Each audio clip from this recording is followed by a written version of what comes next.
Salute, salute. How's everyone doing? Welcome to the show. Hope everyone is well. The streets are buzzing like they always are.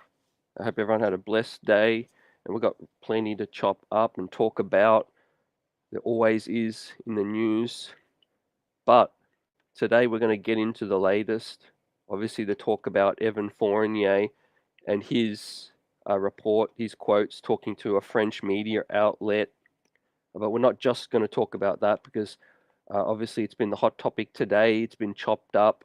There's been fan debates, opinions. We're here to shout everyone out and look at the broader spectrum of the situation and the topic and the question a lot of people should be talking about right now, which is front office and coach alignment. The Evan Fournier situation is one of a few that's happened recently. We'll chop that up, no doubt, get everyone's thoughts about it. Also wanted to hit on something else, while the off-season buzz continues. I want to talk about our own star, Jalen Brunson. And is Jalen Brunson on the verge of being a superstar? Do you consider Jalen Brunson potential to be a superstar or even be a superstar already? Why is that so key? We'll talk about the draft picks on screen coming up in the future. The New York Knicks are absolutely loaded with these draft picks. Jalen Brunson's 27 years of age. Let's talk about the future direction, and where we can expect this club to go. Obviously, there was the Joel Embiid news and quotes, as well as Philadelphia try to work out a best trade that suits their organization for James Harden. That's going to be heavily connected to Joel Embiid, obviously, in the future, and how good the Philadelphia 76ers can come out of that trade as well. We know James Harden's very good at getting his wish, but we'll see. We'll see. We'll talk about that and more. Welcome in, everyone, to the chat. Hope you're well. Hope you had a great day. But like I said, let's get into the story of the day. And this has been, approaching. It's been boiling over. So Evan Fournier is obviously, for those that may not have seen this report today, you might have been on your grind or at work or with family doing your thing. But we're going to go through it. We'll break down the article. So basically, Evan Fournier today spoke to a French media outlet. He's in the French Fiba camp, I would assume, preparing for hopefully a big tournament for Evan and concentrating on playing ball like he really wants to do. But he obviously was quoted, gave his thoughts over the season, right? And in no uncertain terms did Evan Fournier let off steam, as you'd expect a frustrated player to do. We'll talk about Evan's quotes and what's the pathway forward for this organization with Evan. How can the Knicks get something out of this situation? But salute to the chat. How's everyone doing? Fournier let off steam and he spoke about the whole season, the ups, the downs. We had a great story, a rewarding story of Summer League from QJ Peterson. I want to mention that too because, that sort of paints the picture of this being a human element. These are human beings first and foremost. These are players that, play professionally. They get paid really well, and a lot of fans certainly expect them to act like professionals as well. Before I dive in, in terms of my thoughts on Evan, the way he carried himself this season, I thought he did a solid job carrying himself, through the adversity. I think now is probably the ideal time to, vent your frustration. The season's done. Actually, the season's been done for quite a while. And we're just hearing these quotes now from Fournier. But at least, in the locker room, as far as we're concerned, or as far as I've heard, Evan's been nothing but a pro in the locker room. Spoke to the media a few times, hinting at his frustration, but nothing like what we're about to dive into as well. Many of you have probably already seen the article or read it, but for those that haven't, we'll go through it. So this was an interview with a French media outlet, Equip. Fournier lashes out. I've got nothing to say. In the article, he admits that he doesn't have a relationship with Thibs, and then he, of course, wants to get traded still. He doesn't understand the situation, how it was handled. They put the logic there, and says um, that he's lost his fun for playing ball, and hopefully in FIBA he can get that fun back, that love. Um, so yeah, he said he played a mental image in his head to help him cope with the fact that he's not getting on the court anymore. He referenced Dragon Ball Z. Yet when the hero Goku finds himself on planet Namek, injured in a regeneration capsule, and Evan tweeted that out. A lot of people didn't know what it meant at the time, but now we know. Um, he said he practiced like it was the off season. The player said, "I ran a lot, tried to progress. He's never felt that he's been as strong." Uh, he didn't appear on the court for a single minute in the playoffs. Yeah, before staying in the last 4 regular season games in April.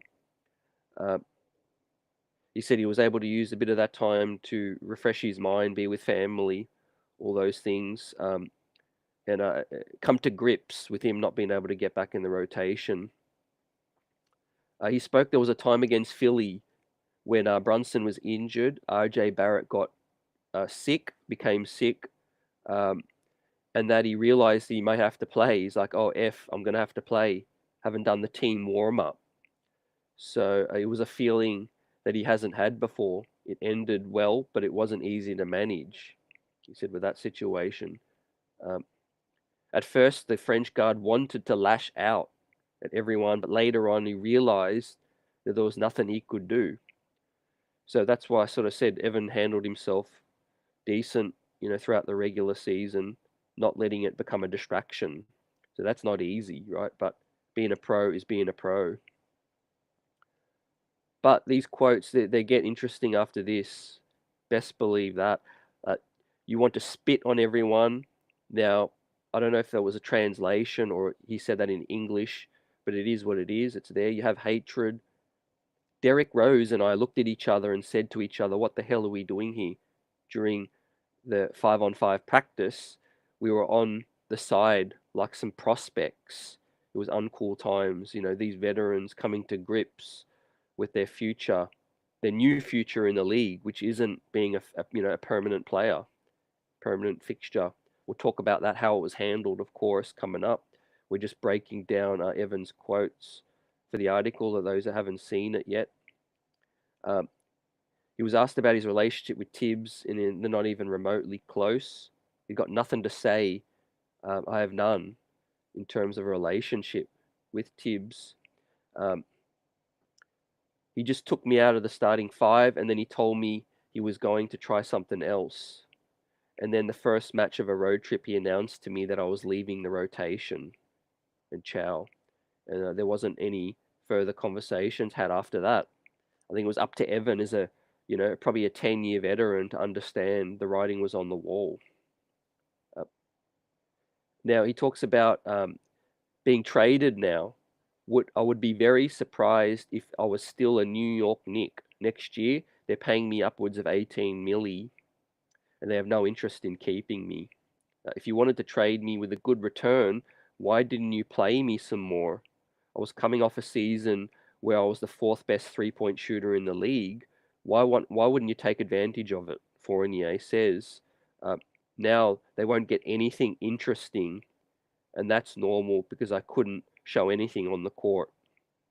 If Fournier continues his career with the Knicks, he feels like his basketball career would be in serious jeopardy. I would be shot. I'm going to be traded. It's not possible otherwise, or I'd be stuck. And so would they. I want a spot where I can have fun again and I can be myself. Um, right? He feels like his career is a disaster, with a second year. And he feels like he's in the best shape of his career. Now, some very, very interesting quotes. Obviously, it's been picked up by basically every Knicks media outlet today. So let's dive in. Let's talk about it. We've all heard Evan's quotes. Firstly, like I said, yeah, he handled himself like a pro, at least throughout the regular season, so it wasn't much of a distraction. But these are human beings, they get frustrated, and of course he gets back home and he voices that frustration. So I don't have anything against Evan for that, right? It is what it is. I think both sides are going to be looking towards moving forward, and the New York Knicks have been, in trade discussions. They've known this, like Lily says. Um, the both sides have been trying to find a new situation, and it's definitely going to happen before the season begins, I feel. But the deal's got to make sense for the Knicks first, right? Evan Fournier is under contract, but the deal's got to make sense for the New York Knicks. So, like, Evan's got his frustration out there. I don't think if he has to come into camp that he's going to be, too serious of an issue in the locker room. Of course, everyone knows that these quotes are now out there, but I don't think it's going to come to that. I think the Knicks and Evan will part ways. They'll find a new home, and a good riddance, to the situation. In terms of, him not being able to help the team. Firstly, it wasn't the wrong decision to take Evan out of the rotation. I don't think really anyone can debate that. I don't even hear any quotes in terms of Evan kind of pushing back on that so much. I mean, he talked about his 3-point shooting the year before. That was true, but the Knicks were on a losing season. They won 37 games, so something had to improve. Quentin Grimes also got another year older, so that has to be considered. And Quentin Grimes is a two-way player. Yeah, Evan Fournier is not. Of course, Evan started the season, and I think Thibs was fine to give him the initial look at the starting two. That was important. Of course, he knows Leon Rose is paying him $18 million. Thibs ain't stupid. Uh, Thibs can't go to his boss and say, hey, you're paying this guy 18 million. I'm starting the season with Quentin Grimes. He started the season with Fournier and gave him a chance. Um, he gave him a chance. But where the issue lies in, obviously, I think where most of where Evan Fournier feels more aggrieved is, after that. After that, he handled himself like a pro. There were some injuries throughout the season, no doubt. Of course, all things got to be factored in. The Knicks swung a trade for Josh Hart, which further complicated things. Bringing in Josh Hart, there was even less minutes. And we know not only does Tom Thibodeau love Josh Hart, but Josh Hart's also another two-way player. So, he wasn't looking good for Fournier with that situation. Um, my feeling is, it's a two-way street in any relationship. Best believe not one particular side is to blame for this situation. These things happen. People trying to place blame, etc.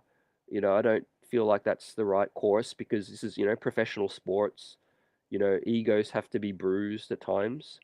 But like all things, there's a learning lesson. And what is the learning lesson? What is the main question right now? To me, it's the front office coach alignment being key. There's been 5 players in the last 2 years, as you see down below, from Evan to Obi Toppin, Derrick Rose, Cam Reddish, and Kemba Walker. 5 guys over the last 2 years that have been unhappy with how their situation's been handled. Now, you can't please everybody. You certainly can't. Otherwise, your business may run out, you may be out of business. Um, but you've also got to, do better at managing players. I feel managing personalities, all of those things, and trying their best to acquiesce to a trade request, which at times the New York Knicks have been on the front foot and have found, trade opportunities or wave dudes in the instance of Kemba Walker, Cam Reddish, Derrick Rose. Of course, we didn't pick up his option. That didn't make any financial sense. Uh, so definitely, I felt that Evan Fournier, being situational, there was some times in the season where sure he could have been given some chances, been given some chances to re-enter the rotation, I feel. And I feel that's where he is probably most frustrated with. To just not talk to a dude like that, can be frustrating. And that's where all this pent up frustration, I think, from Evan Fournier has come from. So that is the style of coach that Tom Thibodeau is. Uh, there's knocks on him in terms of the way he handles it. The Knicks had a winning season, so obviously the play on the court was more effective. But this is a business as well, so you've got to run the business accordingly also. Otherwise, word gets around the league and things can travel. So, um, should Leon Rose, will he have to think twice about bringing in players and consider now, are they a Tibbs guy? And is he already doing this? Dante DiVincenzo, Josh Hart. Is there a trend here now? Is he starting to learn? Okay, you know, Tibbs has flamed out. I've flamed out in a couple of instances. Drafting Obi, signing Cam Reddish, trading a first round pick, giving $18 million to Evan Fournier. Right? If you gave Leon Rose some truth serum, I think he would have to tell the truth. And in that instance, where those weren't Tibbs guys, and they were a failure here in New York. Uh, Now, like I said, it's a two-way street. Tom Thibodeau should have handled the situation better, but it's also on the front office and alignment being incredibly key, especially moving forward. Because again, this is a black mark in terms of both. Five guys over the last 2 years that have been unhappy, and the way it was handled with Derrick Rose kind of doesn't get enough uh, attention. Wasn't spoken of because Derrick Rose was a quiet guy. But the way Derrick Rose just stopped playing out all of a sudden as well, no real thoughts or questions were answered in terms of why Derrick Rose was just taken out. So I felt that happened really abruptly as well. So let's shout some people out. Get your thoughts on this situation. Mike, salute. Will, Keith, Lily, Knicks won today. Appreciate you. Big task. Um, Keith starts off, says Obi and Fournier came out blasting Tibbs. They both can't be lying. Tibbs is a problem. Tibbs is the problem with this situation. Well, yeah, more attention's being drawn to it, fam. So I definitely hear everyone's side of the perspective with this. Coaching isn't just coaching X's and O's. People who think, oh, the Knicks won, everyone else should just shut up. That's not how this thing works. Let me tell you, this thing's a business, right? You turn your employees away and watch your business slowly start to feel the effects of it first and foremost, right? Right. Winning isn't not just everything, basically, right? Now, I'm not saying this is the case, but there are other instances where you could be winning and all the players could be doing some, some God knows what off the court, some filthy stuff, and get in trouble with the law. So there is, other dynamics to this. You're a manager at the end of the day. You're coaching employees. You're managing employees as well. Communication's key. Communications key. I referenced at the beginning of the show the Keith Peterson beautiful story of adversity and triumph from the summer league. That's been shared viral. It's gone absolute viral. But why was the Keith Peterson thing so unique, so special? Because Keith Peterson went to Tibbs and Keith asked, what do I have to do to improve? What do I got to do, coach, to get on the floor, and be a factor in the NBA? He opened his mouth and he communicated, and so did Tom Thibodeau. So that was fruitful because two two gentlemen had a conversation. QJ Peterson knew where he stood. Now, for whatever reason, Evan Fournier and Tom Thibodeau may never have had that conversation, as far as, Evan may have wanted some more clarity throughout the regular season. Uh, Saying you're out of the rotation at the beginning is one thing, but it's a long season. It's a grind. Players go down, there's wins and losses, there's load management. you would help. It would help to provide the player with an update.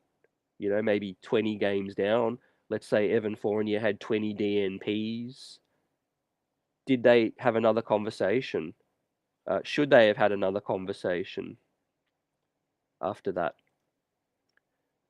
Appreciate you, Will. Will says he used humor through the season, but yeah, now he's pissed. Yep.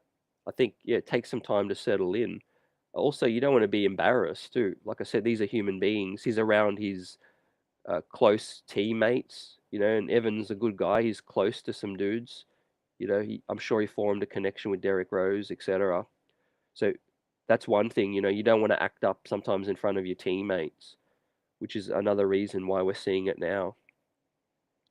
I think, as Keith mentions again, Fournier points are valid. I don't blame him. What's good, Eddie? Salute. Tibbs reminds me of Bill Parcells, yeah, a lot. He's not very likable. He does things different and more older school. And he has his guys and everyone else. Yep. That's 100% on point in terms of he has his guys and everyone else. Which I have an issue with specifically, Tom Thibodeau, coaching aside, I've given my thoughts about his coaching, and I feel like he brings some good things to the table: structure, consistency, hard work ethic, all of those things, grittiness, 90s mentality back to this team. And the New York Knicks have been winning. So he's definitely been good in some regards, but not good in everything. Rigid. And then, yeah, this is probably one of the biggest issues now with managing NBA players now. It's a players' league. Will put in some humor as well. Appreciate it. He needs some cheese with all of his wine. And Eddie says Fournier is a good guy, but not a willing defender. And that's where it comes in. That's where the situation began, really, from that perspective. Evan Fournier's lack of defense and shooting. We'll get into some further thoughts I've got about the playoffs after we've shouted some more people out. KP says, get that leaning tower of pizza out of here. Fournier just told the truth. I ain't mad at it. Knicks one today says, when Tibbs took out Fournier and Reddish out of the rotation, we started to win. Yeah, we definitely started to win. It was the right decision to take him out of that. I'll never question taking Fournier out. I think Grimes was more ready. I think Deuce McBride was more ready. Some concerns I've got in the playoffs is, there was the situationals I felt where Evan could or should have been given another opportunity. Playoffs, everyone always says playoffs are a different ball. I think Tom Thibodeau is the first guy to say playoffs is different. So if a player's been benched in the regular season, but they've got a specific skill set, when that skill set is needed in the playoffs at particular times of the game, should Evan have been reconsidered to get some minutes? I'm thinking more specifically game 4, 5, and 6 against Miami. Emmanuel Quickly was down. Quentin Grimes wasn't favored over Josh Hart. We needed some scoring. We needed some shooting. Individually, I wouldn't be very concerned with Evan's comments, Will says, but this is very quickly becoming a trend. Yeah, no doubt. I think the front office will move swiftly on this. They don't particularly like bad PR or PR of this nature, no doubt. And they have been trying to move Evan, but they won't make a deal unless it makes sense because Evan's money is coming off the books. So, we could always sit him out until the trade deadline, maybe. He can, kind of like do what Kemba Walker was, away from the team, practicing, working on his game, maybe away from the team, if there's any concerns. Terran Mosley, salute. Man, no high-profile guys want to play for Tibbs. He's done here. Let's see if this is something that spirals further. But yeah, you're not wrong in some regards. There's a survey out there, and a lot of players in the league, whether you like this or not. A lot of players in the league don't like Thibs or don't want to play for him, and there are a lot of players that do want to play for him as well. But yeah, it's a players-driven league. I don't feel like players should feel so strongly about you as a coach. Right? You've got to be flexible. You got to be versatile. You know, all of us in our jobs, man. Nothing's no different to us in our jobs. If we're not flexible, we're not versatile, we're asked to do a certain thing, uh, our future could be in jeopardy. So I think Leon Rose has really got to evaluate, and I feel like no doubt we know why Worldwide West, who's a star whisperer, a close player confidant, connect. There's big reports that Worldwide West ain't a fan of Tom Thibodeau to a certain degree. Now I'm not saying he hates him. Simply saying there was a report saying he's not a fan of him and feels like the Knicks could maybe go in another direction. You guys tell me, what are your thoughts about Worldwide West in this? Could this be the fear though? Will says so they need to be a CAA and a Thibs guy. We swim in limited pools coming in for now, and that's why it's a hot topic. I want to talk about Jalen Brunson coming up in here because really a lot rests on Jalen Brunson coming in and us adding to him to get to that next level. Queen's Place salute, J Dub. J Dub says Thibs needs to be very careful. He's starting to get that bad rap. Do I disagree in his decisions? No, but he needs to handle it better. Well, yep. It's great you see both perspectives, man. I really appreciate you for that and giving your thoughts on that as the chat is tonight. Yep.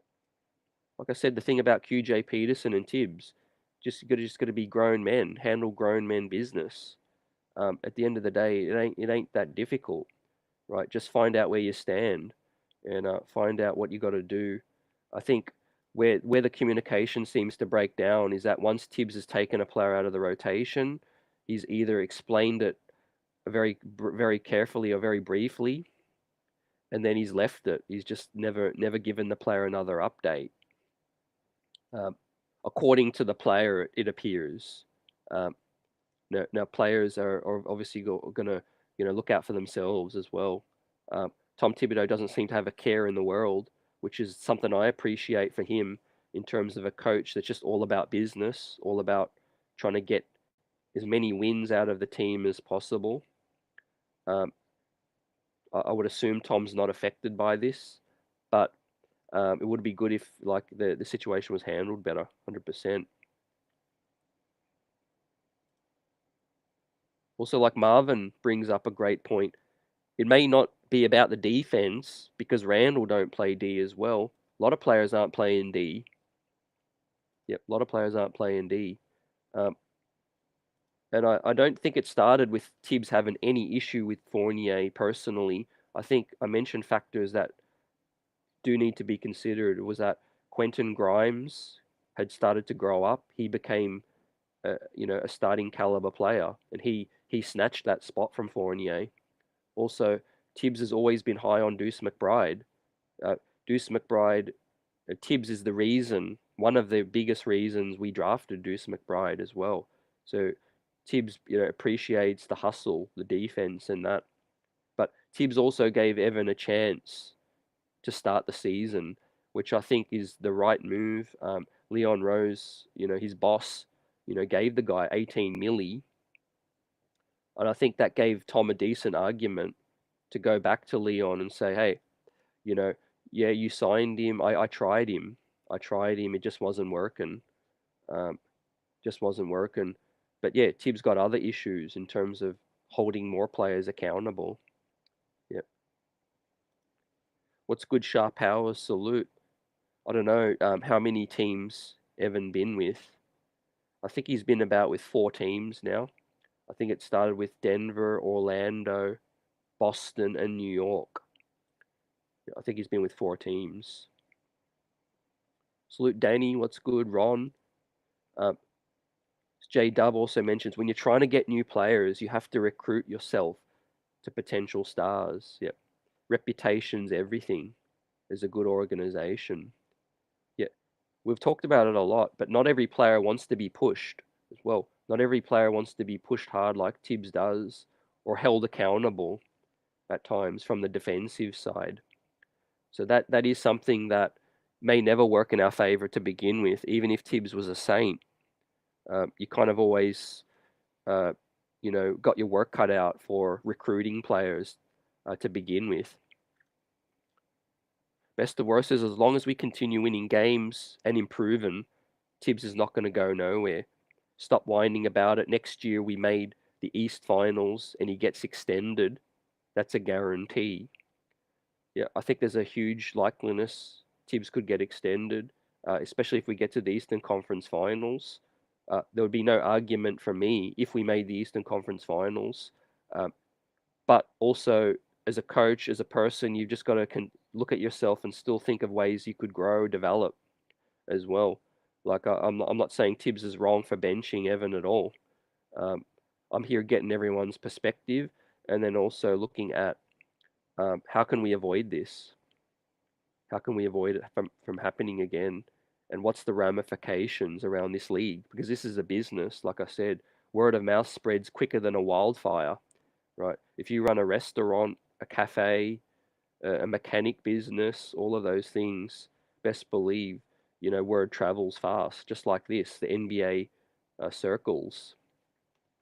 Uh, Also, the people are aware the Knicks haven't won in many, many years. Like best of worst also highlights. We haven't won in 50 years. That ain't just because of Thibs. Uh, but his reputation and this team might not be helping currently.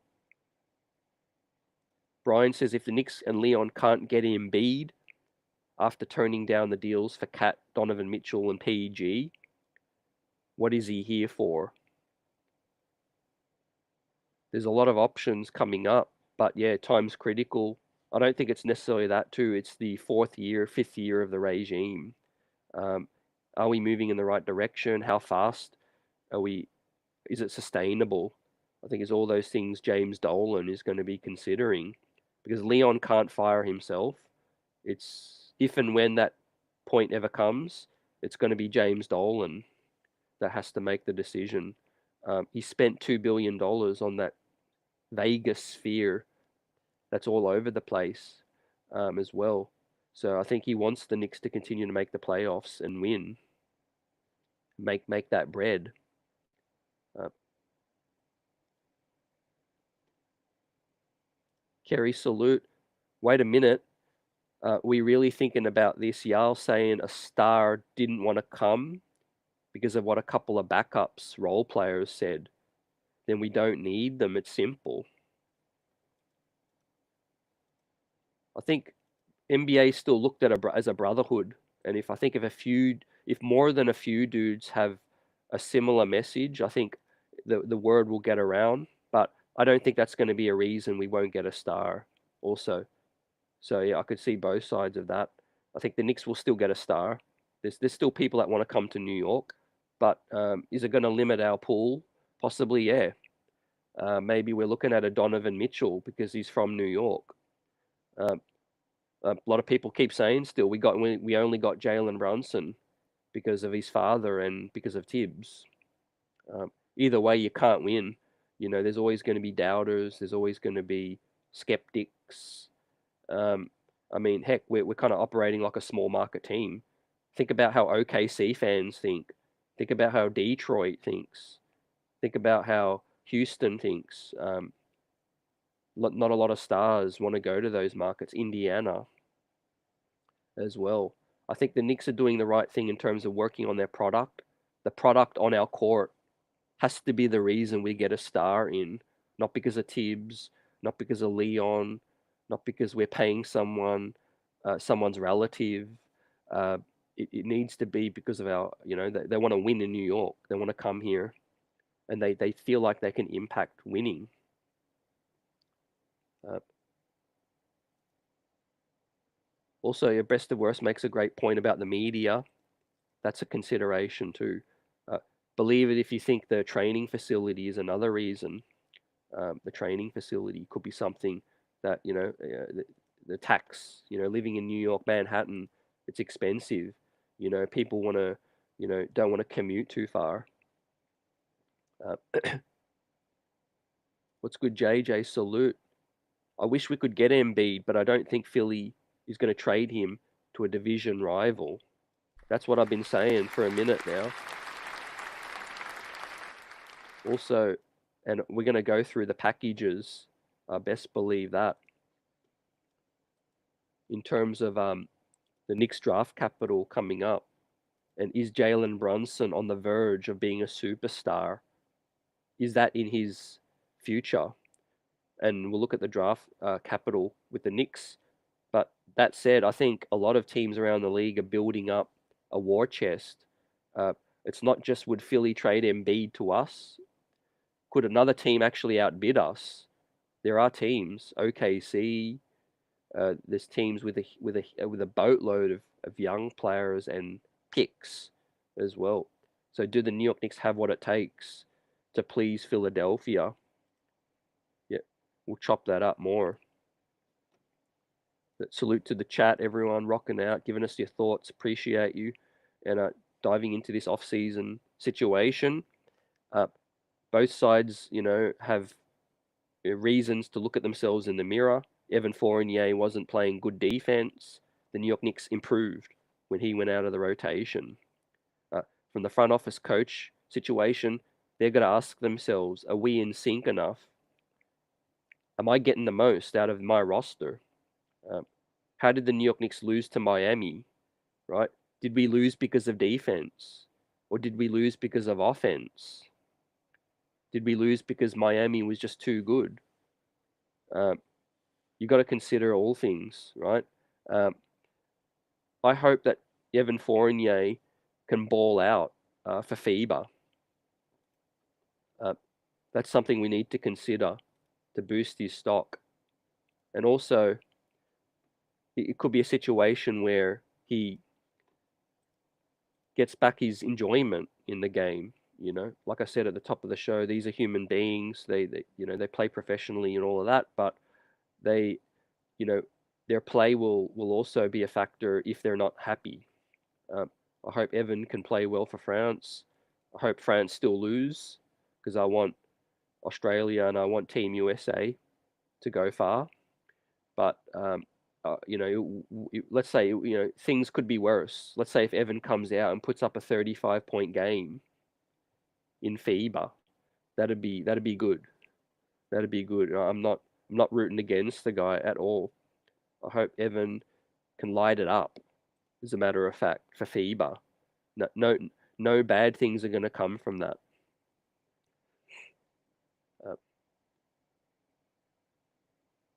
Fan base is called a little bit toxic at times, but passionate as well. I think that happens when you don't win, man, for 50 years, 51 years. A lot of fans are skeptical, frustrated, sick and tired of paying money, all those things. Frustrated with certain players. We've seen it all. We've seen the Antonio McDyess has come through. We've seen the ordeals with Marbury and D'Antoni. We've seen missing out on draft picks. Donnie Walsh, James Dolan. That's why I continue to call us the best fan base, because we're so loyal still.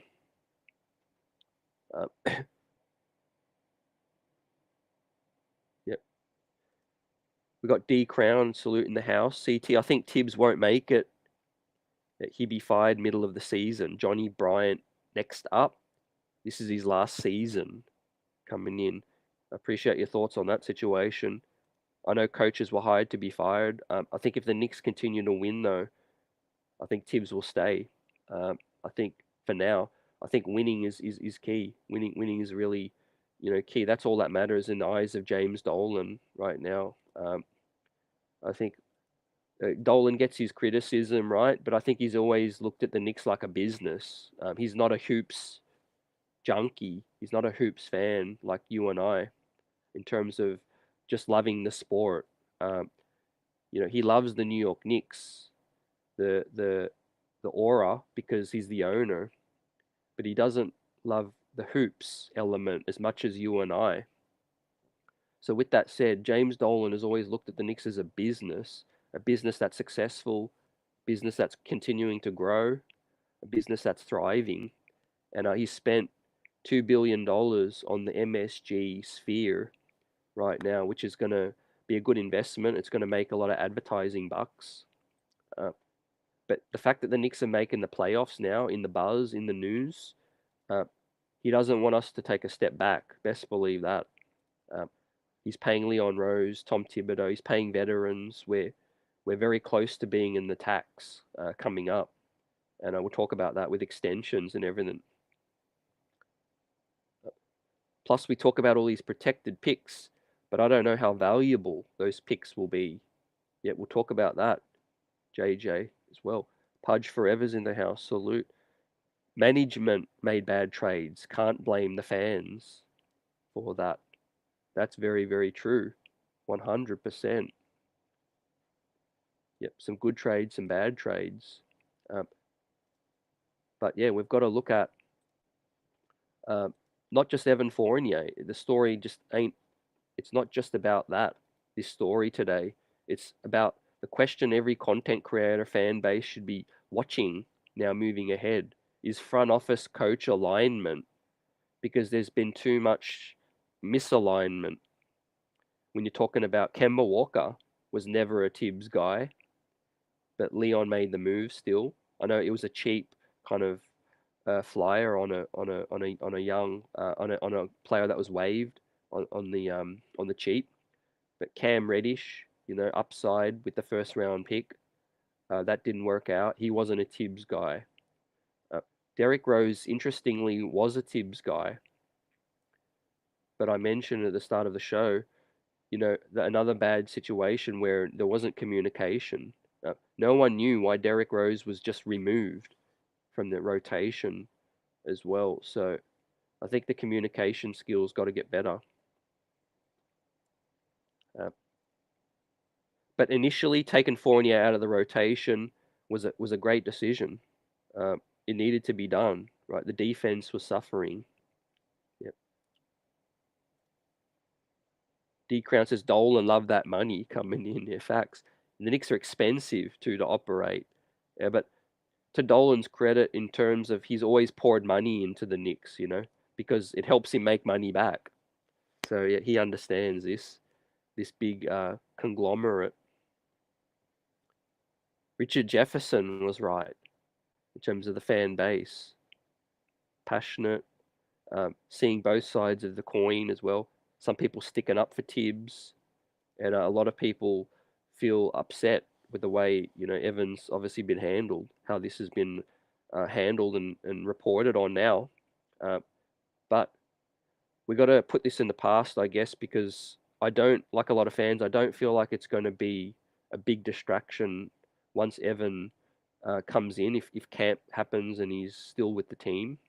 I expect the organization to kind of work something out, come to terms with it, and either find Fournier a trade before training camp or have him sit out and just be away from the team, so to speak. Because not only did he not get minutes before, but his chances of getting any more minutes are slim to nothing right now. If you thought Evan had a chance to get any minutes, even if it was 1%, that's gone now. Not only because of this, but DiVincenzo's here. Josh Hart going to play 35 minutes.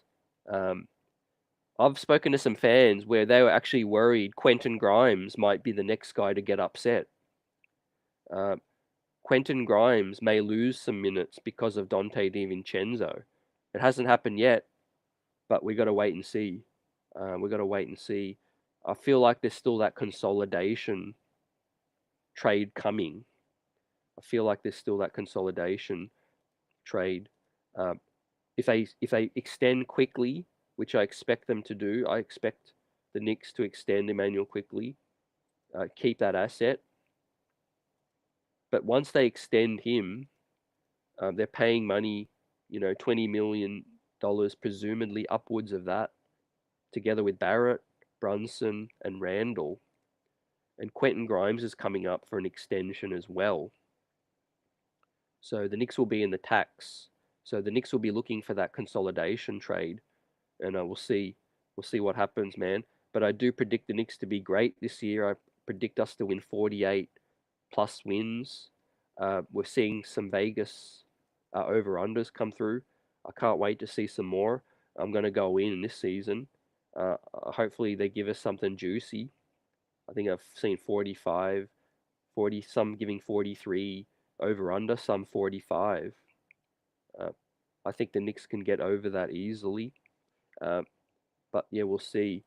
Uh, I'm also happy about Derrick Rose finding Memphis, find a new home, see if he can play.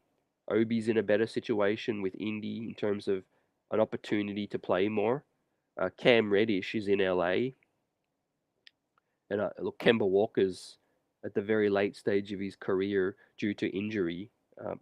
I've never doubted Kemba Walker's ability. The guy put up 40 in Christmas Day on bad knees. I think, unfortunately, it was just too little too late. If Kemba Walker had no knee issues, he would still be with the New York Knicks. He'd still be probably in contention to be an all-star.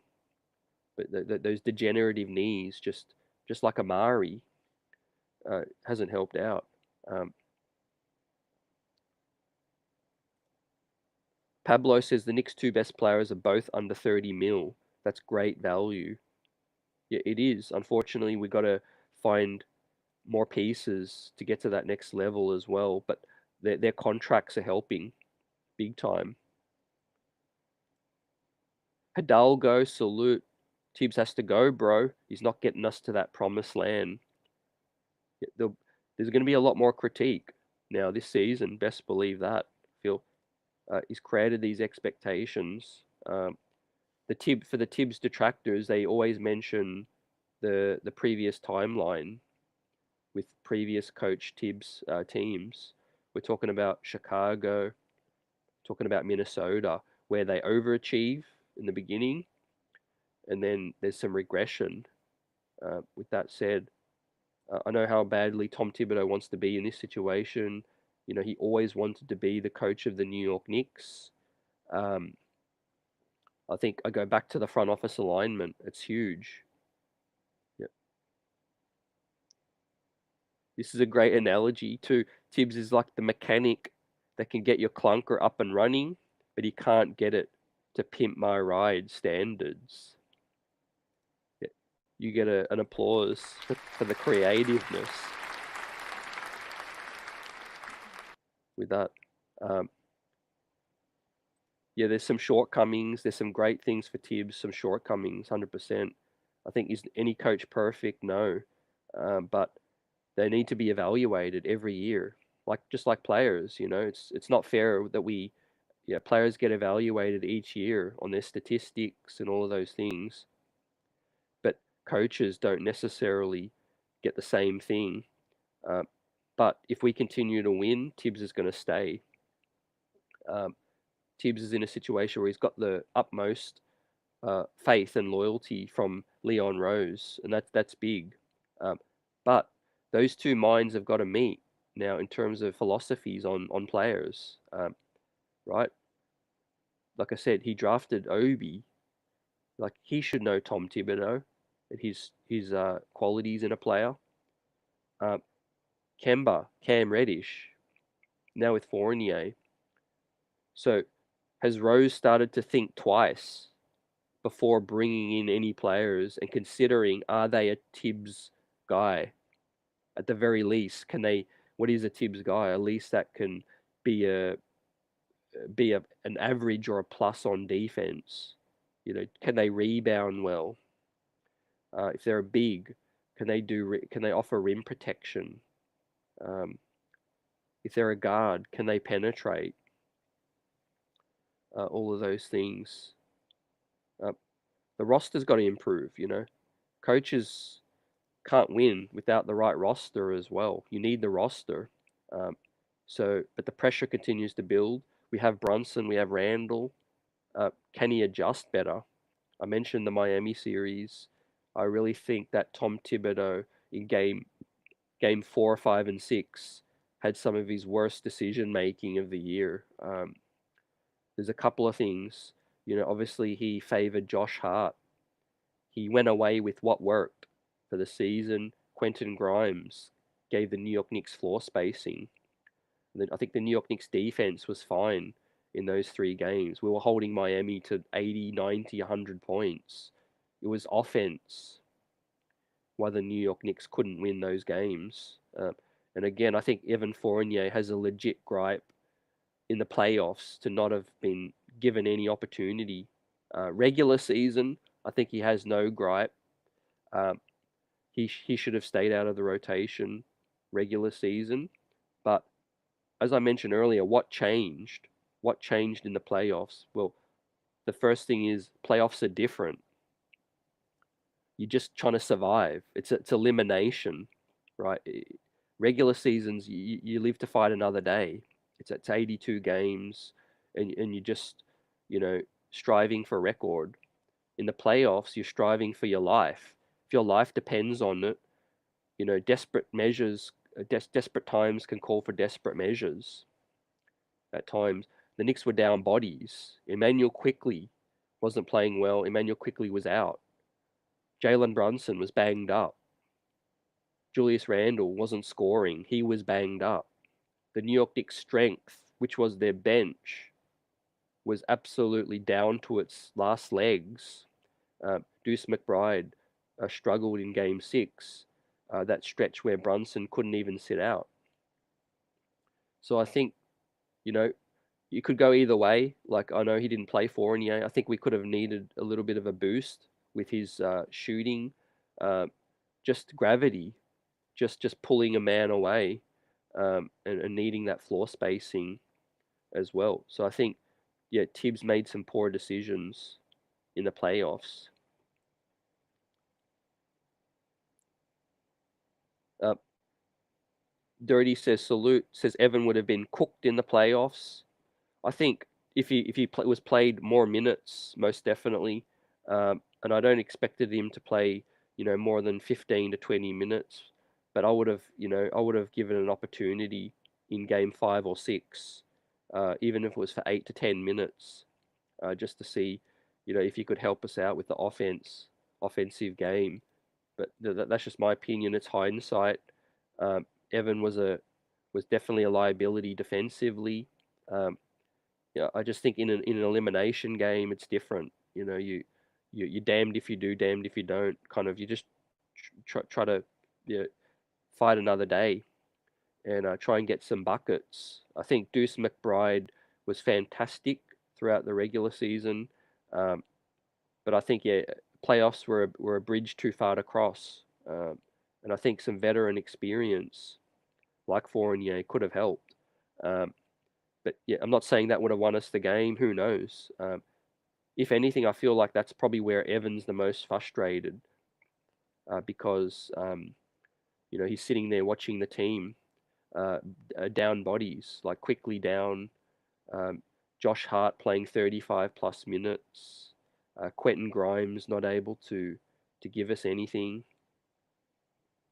Uh, I think we had that win in Game 6. I think we're up 14.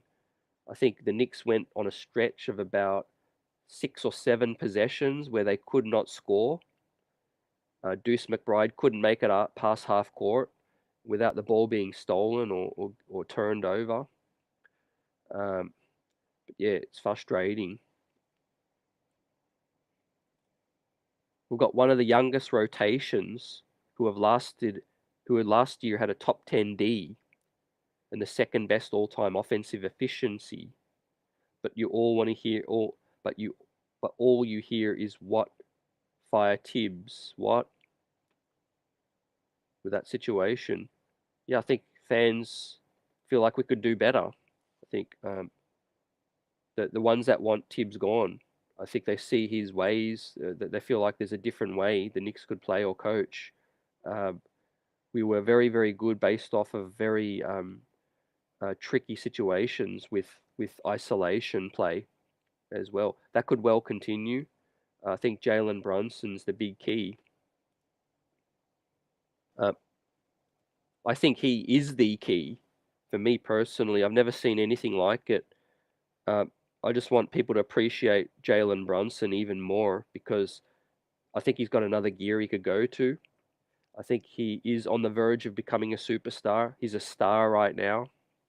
And I really feel like we'll be talking about Jalen Brunson. The league will be talking about Jalen like he's a superstar within the next 2 years. The guy put up 41 points in a do or die elimination game, right?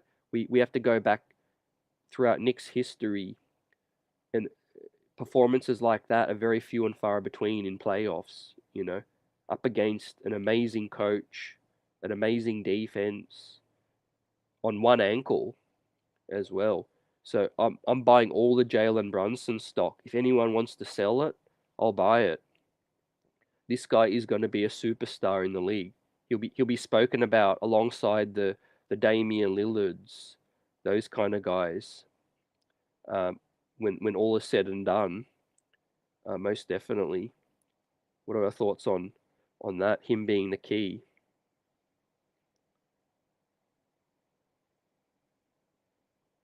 Yeah, defensively is another reason. Like you got to surround Brunson with good defenders, which is another reason the Fournier thing was never the right fit as well. Let's say we never got Brunson, we got Spider. That wouldn't have been a good fit either. Um, I think yeah, veterans' games regress very quickly. Sometimes their mind cannot comprehend what their body can no longer do. We've seen it unfortunately with our my beloved Patrick Ewing. Um, it's always the most difficult situation when a star, a guy who's always been a star through college, high school, the pros, once they get to that point where their game is no longer what they think it is, and they want max money or they want ball usage, they want whatever. It's difficult. And I think just like Patrick Ewing at that time, injuries and his play started to fall off a cliff. And especially with Evan Fournier, the shooting is a bit of a fool's gold situation because yeah, he's always been a great shooter. He'll be able to shoot the rock when he's 50 years old, I think. But yeah, Evan Fournier's never been the most athletic, quick guy. Lateral quickness, all of those things have started to fail him. And he's never been a very strong, tough guy either. So I think yeah, in a league where you got big dogs, you got wings, you got everyone trying to take your heart out. I think Evan Fournier basically became a bench player overnight. He was borderline starter on like 10 teams in the league, and then with the switch of the light, the next year he was basically a bench player. And that's how quick the league can catch up on you too. This ain't no joke. This is the best league in the world. Um, but I hope he balls out in FIBA, and I do think the Knicks will get that trade. I think uh, now we know why the Knicks were looking into that campaign deal. As we know now, obviously, everyone was wondering, why would the Knicks want campaign, or why would they give up such a treasured salary dump or movable salary in a trade just to get a traded player exception? I think now we know why the Knicks have seen the writing on the wall, and they want to get Evan a new home. I think it's going to happen. Uh, what would be crazy though, if the Knicks have to attach an asset to get out of Fournier or to move him quickly. Uh, I don't think that should happen at all. But if that was to happen, man, there would be a lot of critique. There would be a lot of fans blow their top. Brunson should be an all-star next year, 100%. Should have been an all-star this year, I feel. It was crazy that, rankings don't mean a lot to me, but got people ranked DeMar DeRozan, Drew Holiday ahead of them. I'm like, man, that's dudes just living off their name. Like, I know Drew Holiday's been a quality player in the league, two-way, but his play regressed.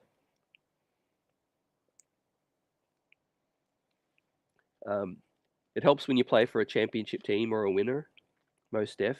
I think the Knicks still don't get the respect they deserve from last season, which is another reason Jalen Brunson wasn't voted very highly. The overpay narrative was crazy, considering he's now underpaid.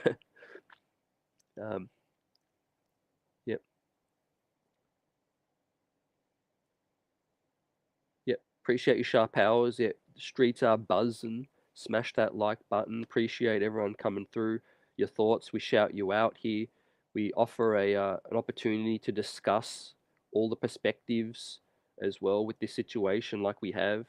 Uh, we mentioned the QJ Peterson story about a guy who's 6 feet has shortcomings in his game, just like Fournier does, just like Brunson. But a professional approach, went to Tom Thibodeau and said, Tibbs, what do I got to do to make an impact in the league? And Tibbs told him straight, you got to get all over the floor. You got to get floor burn. Make people notice you. Be all over the court. Basically, high energy, non-stop. That's exactly what QJ was, high energy in the summer league. He's turned heads now. His following's getting up there after the big shout out he got.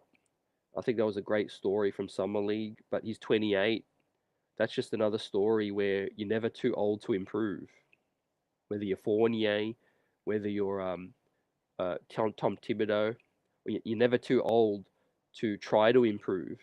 I mean, um, with that said, I think guys like that we're bringing in are more Tibbs aligned. So that's key in terms of what we need. Front office coach alignment is key. I don't want to see suspect defenders be brought in now, knowing that it's not going to end well, like Cam Reddish, Obi Toppin, Kemba Walker as well. If Tibbs is gone, then we could look in other directions. We could get athletic players with mostly offensive potential and work with them. But yeah, Tibbs ain't got no patience at the moment. It's all about winning. Um, he wants to win every single regular season game. It suits James Dolan, like we talked about earlier. He wants the Knicks to make the playoffs again and again and again. Um, so this business can continue to grow with this team, right? Building respect around the league with winning.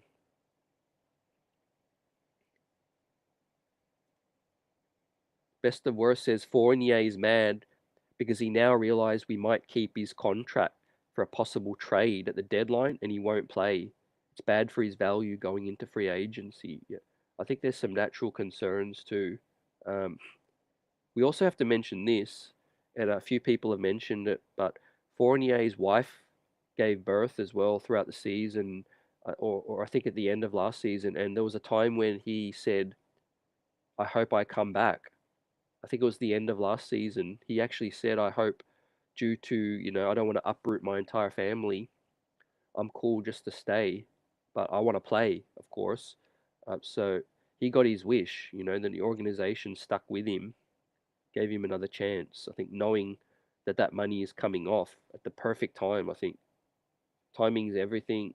I think it's the best time for the Knicks and for Fournier that his money is coming off this season. Uh, Moving off of Fournier, I hope it doesn't cost us any capital. I don't think it should, cost us a first round pick, fam. I don't think so. I think, probably a salary swap for a like for like kind of player, a player that's not going to play, but a player that's probably going to be okay with being situational. Yeah. Drew has been bad in the playoffs. Yeah, 110%. Even DeRozan game fell off a little bit. Um, Since when is trade an expiring contract so difficult? A Knicks tax. Yeah, I think the size of the money, fam, it's different. Like you saw campaign flipped so easily because it's 6 milli. We saw Paddy Mills get flipped 4 times in a week because it's 6 milli. But I think yeah, Evan Fournier's 18 milli is a little bit more tricky. It takes a player like like the Doug McDermott kind of salary as well. I actually had this thought watching some of the rosters. Uh, a familiar face, Mook Marcus Morris from LA, from the Clippers. His salary is 17 milli, and it's coming off the books this year as well. Mook Morris wants a bigger role. He's not happy with how he was used. Reports say he wasn't happy with how he was used in with the Clippers. We, knowing that we need a backup four, we need a wing, we need a guy who's a bit of a doll, can defend, can shoot.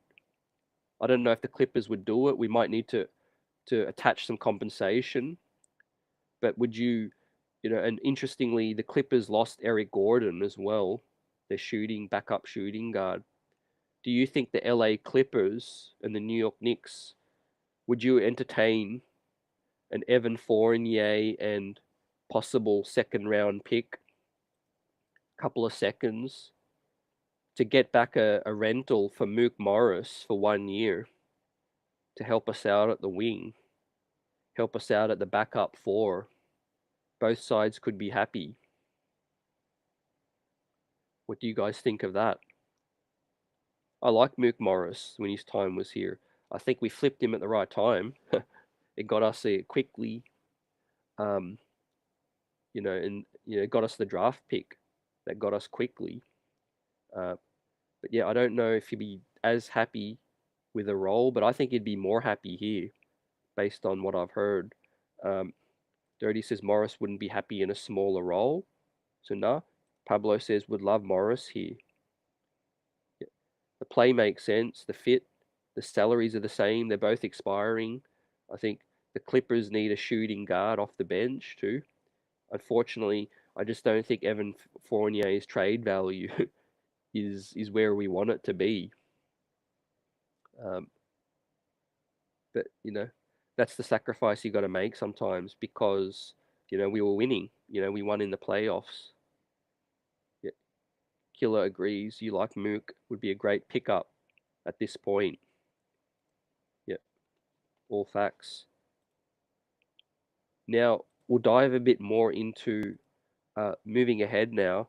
The verge of a superstar, right? Our very own Jalen Brunson in a prime of his career right now. Let's capitalize. Um, let's talk about assets around the league because, if the Knicks' MO is to trade for a disgruntled star, then they're going to need to outbid these other teams. What do you guys think about the reports from Joel Embiid and the fact that he's, really, really wanting to win badly? And he says that whether it's in Philly or whether it's anywhere, I could see it anywhere or Philly. Uh, that's a little bit of openness and more pressure he's putting on the organization. That's kind of like, hey, I'm sick of flaming out. I understand, and I'm watching. I'm watching this James Harden situation unfold, and best believe that I want Philly to improve. Otherwise, I'm gonna look elsewhere. I think it's real. Uh, but do I think the Knicks could outbid every single team? That's going to be tough. It's going to be tough. And we'll look at the draft compensation coming up because the chat mentioned, like JJ and these protected picks, right? I think a couple of them are going to come good, but I could see, most likely, I could see the Detroit one going all the way to the end, possibly, right? Can Detroit be the 10th, not be the 10th worst team in the league by 2027? That's going to be tough, right? Some of their young players have to start really taking a leap, right? not be the 10th worst team. So all they've got to do is be the 10th best team in the league. Sorry, the 20th. They've got to be the 20th best team by 2027, and the Knicks could get that pick if we have it. So does a team look at that and say, "Oh, that's a sexy first round pick"? Hell no. So yeah, in theory it sounds great. It's a first round pick, but it's not really a first round pick if a team doesn't know what to do with it as well. You know, I bet on Detroit being bad for a minute. I bet on Detroit being bad for a minute. So yeah, it's frustrating. JJ asks, is Jermichael Green still around? He would be solid as a backup. Yep.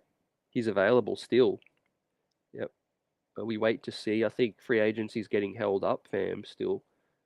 We still got the Harden Lillard thing to continue to go. We've got Kelly Oubre still available, Christian Wood, all of that. Yep. They may need Mook's a salary for the Harden deal, which is expiring. Yeah, that could be interesting too. Yeah. Philly can hit the reset button pretty quick though too. I think. With they've got Tobias Harris. I think Tobias Harris's money is coming off as well, so that could be interesting for Philly to sell Embiid on that on a big clearing of house and maybe a big free agent run to sign some guys with cap space to pair up with Maxey and with him. Yeah. Salute old head. What's good? Man, if Embiid wants them to trade Maxey for Dame, that's putting the organization in a tough spot because like yeah, Dame's a very small window right now. Tyrese Maxey could be the future of the organization too. What's good, Bren? Harden for Lillard. Who says no? I think both want different locations. Um, I think Harden wants the Clippers, definitely. He wants to pair up with Kawhi and PG. And it seems like Lillard is hell set on Miami, South Beach. He's got Jimmy, he's got Bam. I tell you what, if they can get Dame without giving up either of those two, the Heat are going to do it. It makes too much sense. Hero, a lot of pick swaps. Um, that's going to be great for Miami. A big three. This is the big question, like Sharon says. The Sixers aren't trading Embiid to a division rival, not a conference rival, a division rival. So that's going to be interesting. Plus, a player like Embiid, you could retool around him pretty easily. What you got a great chance to, because um, you know, as long as he's under contract, you've got cap space. You could get a lot of assets.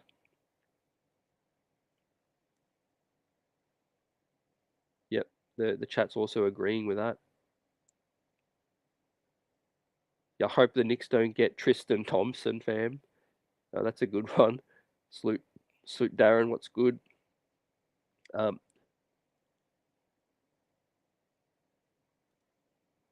Morey just takes the best deal. Embiid will be done by the time they are ready to compete.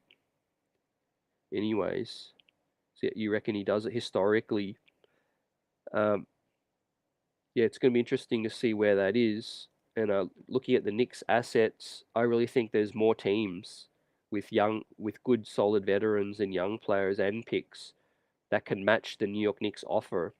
So, do I think it's a given that the Knicks could just land Joel Embiid and outbid everyone?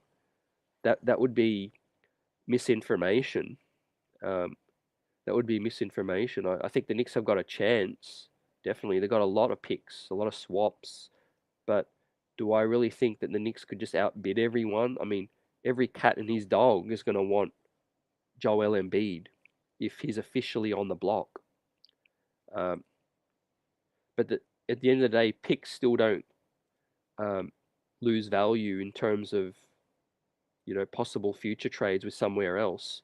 Giannis Antetokounmpo, I think, is not the name getting any buzz right now.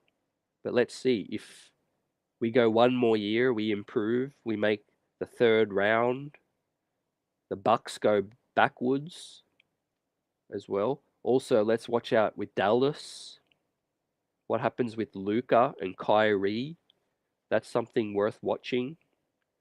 I'm not saying it's imminent or in the next year or two, but at some point I could see Luka Doncic not finishing his career with Dallas. In fact, I think a shrewd operator like Pat Riley is probably in his own office, in his uh, bulletin board. He's probably circling Luka Doncic in Miami as his next prize. I think. Right, let's face it, guys. These executives, these smart executives, they work well in advance. Um, they're waiting. Pat Riley, I think, is gonna try to steal Luka. I think when all said and done, um, and I really don't think Luka's gonna finish his career in Dallas. So that we got the window with Phoenix. We got Devin Booker and KD in a minute. That they're gonna do their little run for a couple minutes, couple years. I think KD's getting older. Um, they got Bradley Beal. I think I won't be surprised if Devin Booker just remains a Sun for the rest of his career or for the next 4 or 5 years. So you can't wait on him. Now Pelicans, Brandon Ingram, Zion Williamson, the Pelicans could well do a shake-up. I could see that happening. I could see the Oklahoma City Thunder making some waves at some point. They're going to have to pay the luxury tax or trade one of their young cats. I think Presti's going to evaluate Chet. He's going to see how they all look this year. Do they take another step? And I think that's going to dictate what OKC do. I think if Chet wins Rookie of the Year or he looks the real deal, which he looks great, I think SGA, I think Giddy, J Will, J Dub, I think Oklahoma is quite ready to go make some waves. But they might need to sell a few dudes as well. A Trey Man, they may need to sell off some pieces. Um, our old friend, the Clippers, best believe, out of probably any team in the league, Toronto, the Clippers, like the clock watch. In fact, they'll probably do a show where like who's more susceptible to upheaval, who's on the biggest Knicks watch. I think the Clippers would be above Milwaukee. I think Giannis could get a little bit frustrated, upset if the Bucks don't do anything one more year. But I think they still have a future. I think the Clippers have one more year, if that. And if it's not going right, I think they're gonna tear them up. Um, Now, if everyone's going in for a Joel Embiid and the Knicks get outbid, does the price for Paul George, does the price for a Kawhi Leonard come down? If it's not going well, um, we'll see. We've got to wait to see if James Harden becomes a Clipper. I think that might buy them a little more time. Um, the Knicks are going to have to start looking at paying more people with Quickly and Grimes coming up as well, which is why fans, content creators, we're talking about consolidation trades, and we're talking about what's going to come next. Because the Knicks aren't saving these draft picks to make these picks. Best believe that. Um, Also, people have been vocal about, why do we discuss trades a lot? People don't want to see their beloved Knicks get traded. I get it. Whether you're a big fan of RJ, big fan of Randall, big fan of Grimes, Quickly, There was fans of Obi, of course, didn't want to see him get traded. It's not what I want. It's what the organization is aligning themselves to do. Like I said, look at these draft picks on screen, ladies and gents. We barely have any roster spots at the minute. What do you think is going to have happened by 2025, by 2026, 2027? Do you think we can make it through the next 4 years without making a blockbuster trade? Right? Do you think we continue to rock with Jalen Brunson, RJ Barrett, and Julius Randle? Do you go to sleep at night thinking, yeah, that's realistic, that the Knicks are gonna keep those three for the next 3-4 years, despite all these draft picks on screen? Do you think they're just gonna waive these picks or throw them away or kick the can down the road to continue to re-up these players we currently have if we don't make an Eastern Conference Finals? Now, people are frustrated. Nothing's happening. It's coming. Like, best believe a trade, maybe an all-in move, maybe a kind of mini all-in move, but something's coming, I think, in the next 12 months or less than that. Definitely more buzz around the league, more pressure on organizations. We know how quickly things change. To me, Leon Rose still he's improved the team, improved the squad situation, improved winning. What he hasn't done yet is made a believer out of doubters in terms of landing that big fish via trade. The Jalen Brunson one definitely got a lot of people on board. It got him a lot of cachet. Jalen Brunson is that next superstar, but we need more to win. We need more. Now, if RJ Barrett takes that huge leap this year and becomes a number 2 option, then that's very possible. But I think the Knicks are still going to be looking at that next trade because of these draft picks coming up. Now, let's ask you guys the first question. So the first pick outside of our own is the Dallas first, right? Top 10 protected once again. The way Dallas have operated this offseason, how do you see that playing out? Do you think they're a lock to finish in the top 20 teams in the league and avoid keeping their pick and sending that pick to New York once again? That'd be crazy if that happens. I just can't see a world where that happens. But it's a competitive league. The West is crazy. Teams in the East, like Indiana, could make an improvement. I still think it's going to be close. I think it's going to be somewhere between 10, 15, 20 most likely, but 10 or 15, I won't be shocked if the pick is around there. I really would not be shocked, but not all hope is lost. Of course, you see the pick rolls over to the 2025 draft as well, which is a stronger draft.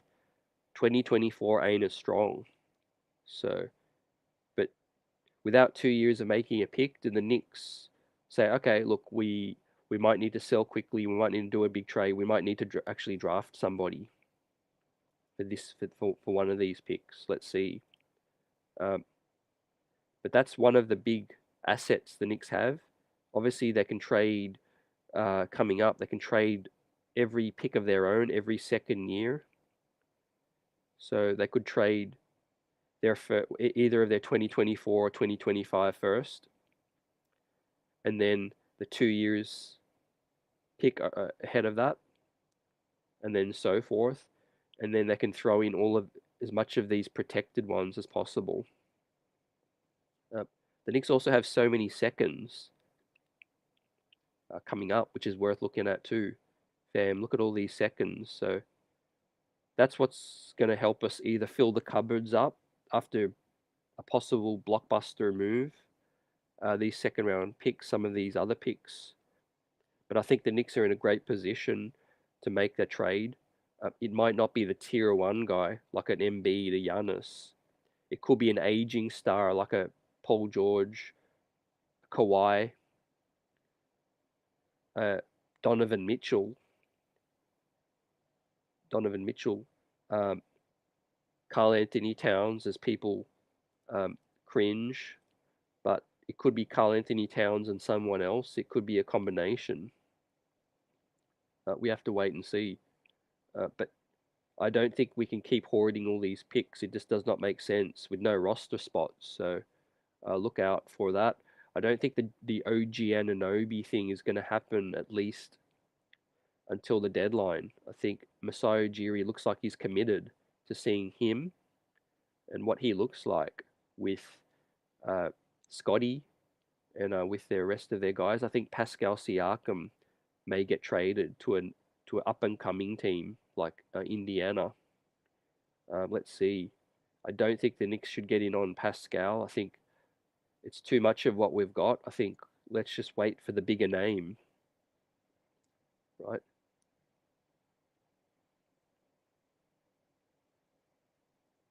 I hope Dallas give us our pick this year. It'll give us a lot more options, fam.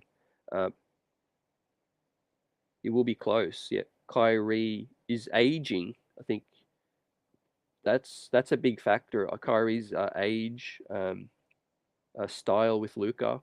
I think similar issues with our backcourt with Fournier and Brunson. I think no no defense, lack of defense in that instance. But I think getting Grant Williams was a solid pickup. I think they drafted their big man, their center Lively, which was big as well. Um, maybe they're not done.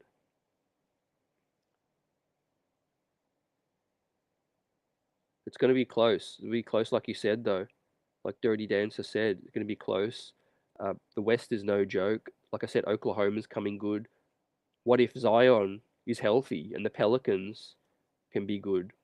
What if the Timberwolves can find some cohesion as well? Yeah, Dallas is it's the Wild Wild West. Um, Dirty says I think there are for sure 6 teams better than Dallas in the West in the regular season at least. Um, yeah, and then yeah, New Orleans and Mini probably better. Toss up with OKC. Yeah, it's a toss up as I mentioned. OKC's definitely poised to make a big step up, a breakout. Yeah, I really can see Nick Yak. I can see Indy landing Pascal, which would be tough for Obi. What would that mean? Just because Obi got traded to Indiana, that doesn't mean it's his long-term future. I think Indiana give Obi a better opportunity to make something of this upcoming season, to fight for more minutes than the Knicks. But if they swing a trade for Siakam, it's uh it's basically a similar situation again. Uh, Maybe the coach is more open to playing him at the 3 or the 5 a little more, which Tom Thibodeau, again, that's another thing that Tibbs is set on. He doesn't adjust his style to the playing group. He likes to coach his way and find the right personnel to fit his way. So yeah, the Knicks have made a minor upgrade. The DiVincenzo thing's been hyped up, chopped up a lot by the media, the creators, and the fans. I think his true value to me would come in the playoffs. I think regular season we didn't really need a DiVincenzo. He's going to be helpful in case of injuries and stuff, but I really wanted the third year of Quentin Grimes to be this breakout year, get on ball reps, all of that. But hey, if Quentin Grimes doesn't come out hot, we got more options. But yeah, DiVincenzo in the playoffs, you can never have enough shooting. You can never have enough bodies. Uh, I still wake up at night in cold sweats thinking about the Heat series, thinking, how did our bench go from the strength to a week or 2 weeks later? We were like, we couldn't find a single guy off the bench to hit a damn shot. You know, it's you take quickly out of that bench lineup. You know, Obi playing reduced minutes. Uh, Deuce couldn't create a shot. Hart couldn't stretch the floor. Like there's Hartenstein. Like our bench went from crazy good when it's, against the regular season guys, getting points off transition, rebounding, all of that. But in the playoffs, you can't feast off of that. You're not you're not getting up and down in the playoffs. Um, Defenders sag off you. They know your weakness. Um, they know if you can shoot or you can't shoot. So I think, yeah, DiVincenzo in the playoffs is going to be a great asset for the New York Knicks. Another guy who can most definitely shoot it, can handle some. Um, Maybe, hopefully, he gives us what I thought Evan Fournier could have given us a little bit of in the playoffs, which is, when the offense is halting, you just have a guy who can swish a couple. Um, that's all it takes, is to swish a couple, and the defense adjusts again. Um, so yeah, shot making in the playoffs is critical. Um, the stroking of Gabe Vincent and Max Strauss was the difference, in my opinion. I don't think Jimmy had a great series. I think he played solid. I think Jimmy and Randall kind of cancelled each other out in a way. I mean, Jimmy played better than Randall, but they kind of cancelled each other out. But I think Bam Adebayo and Jalen Brunson both a lot, helped their teams a lot. But I think outside of that, the Heat's role players stepped up. Um, Names we weren't expecting, to start playing well: Kyle Lowry, um, Gabe Vincent, Max Strauss. They stepped it up a notch. Our dudes did not step up a notch in terms of the bench mob. Uh, Unfortunately, quickly got hurt. Um, Grimes was hurt coming in, so hopefully everything's good. But yeah, the depth is going to be key, which Jalen Brunson adds to. Uh, Now we're looking at free agent bigs as well, and I ain't mad at it, because we need some extra insurance. Jermichael Green, Gorgie Jang, and Derrick Jones Jr. out there available still. I think the Knicks will look to shore up that spot. I don't think they were impressed with Isaiah Roby's play enough to say he's our backup four. I think Roby's going to come into camp. Roby's going to have an opportunity to make a two-way or make the 14th roster spot over Jeffries. Because I don't think we need Daquan Jeffries now. As much as I like Jeffries, he's what the sixth 6'4" guard, 6'5" wing on the team, especially with DiVincenzo. So lock up the hybrid forward Roby with the 14th roster spot, and then I think look at signing another backup for.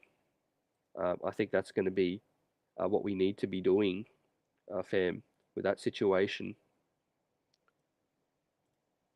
I'll bring the roster up on screen, along with the Summer League grades. Obviously, the campaign move took place with Phoenix and the Spurs. So the Phoenix saved $25 million in luxury tax, which is why they were so keen to dump campaign. Alize Johnson, Harry Giles, two other names the Knicks worked out. So I think they're going to make it an addition. Does a guy like Jalen Martin stick on the two-way? Most likely. Charlie Brown, deserving of a two-way. And I think Jacob Toppin will get a two-way, and I think Skep and Sev will get into the training camp. as well. Yeah, Pablo says Roby won't get any minutes. I think he's a dude young enough, worth keeping around. Maybe in another year, he could show enough. I think, but I think he's good as the 14th guy over Jeffries. Uh, Nick Yak says, why is Indiana even looking at getting Obi for nothing? Because Obi is not it. Our major issue was 3-point efficiency. With DiVincenzo helped solve that. Yeah, big time. Um, it's kind of like pick your poison. Let's say the game needs a bit of Josh Hart, hustle and D. I think he could take more minutes off DiVincenzo. Let's say the game needs a little more offense. I would hope that he sits Josh Hart a little bit more and plays DiVincenzo some more. That was another critique of Thibs in the playoffs with starting Hart over Grimes. I think that was fair to question that decision for the first few games of the Heat series. Um, I think, yeah, as long as we have another weapon and Thibs uses it to our advantage is great. Um, don't play Josh Hart 38 minutes just because you love the hustle and the rebounding. I think, yeah, like you said, you need more in the playoffs. Um,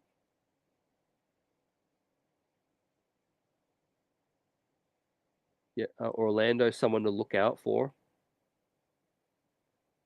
Nick Yak says our 9-man rotation is better offense and especially defense with Dante replacing Obi's minutes. I think, yeah, he's going to offer more consistency than Obi in terms of the offensive side and better defense, of course. We will miss Obi's transition offense, of course, rim verticality. We are a much smaller team. But yeah, I think it was a good, we made the best of what we could in terms of that trade off, I think. Uh, yeah. So the report said, I think I read yesterday, OKC have to cut 4 guys in the next, I think by today, fam. Correct me if there's been any new report. But yeah, um, Usman Garuba is a big one. I was actually watching, reading um, the European hoops outlets with this Fournier deal. And then I saw this story about teams circling Usman Garuba because why? Because OKC have Garuba from that trade with Houston, and Garuba's one of 4 dudes, or could be one of 4 dudes they got to cut in a minute. So Garuba could be a young backup power forward that the Knicks actually go for as well. But yeah, Kendrick, Jeremiah Robinson, Earl, yet another one. Kevin brings up Taj. What's good? Thibs wants old as Taj at the 4. This should be his last year. Taj is still around. He hasn't retired yet. I won't be surprised. Uh, but front office alignment with Leon, as I mentioned, being key, right? There's got to be a point where Leon Rose just says, "Look, I appreciate you what Taj can bring too, and I know why you want Taj, but you know, I got other plans, basically, in the nicest way possible. Um, this can't just be a Tom Thibodeau ran team, basically. Some things have got to change in terms of what's next for the Knicks and putting in, planting seeds for the future as well. Winning is good, but you also got to be thinking about what's next. Like I said, I guarantee you, Pat Riley and the Miami Heat are thinking about what's next after Jimmy Butler. Best believe that.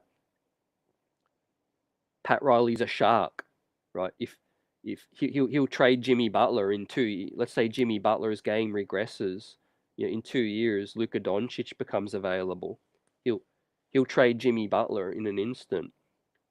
Uh, you get my point about making waves for what's next. Um, Fortunately, we're young. That's the best thing about us is that we're good, we're young, but the clock's ticking.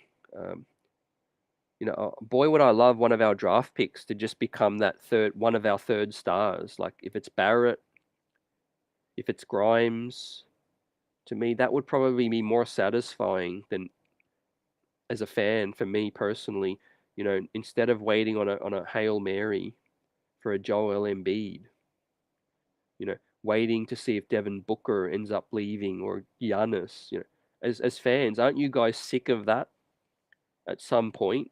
Does it not get tiring, get exhausting, hearing the next star?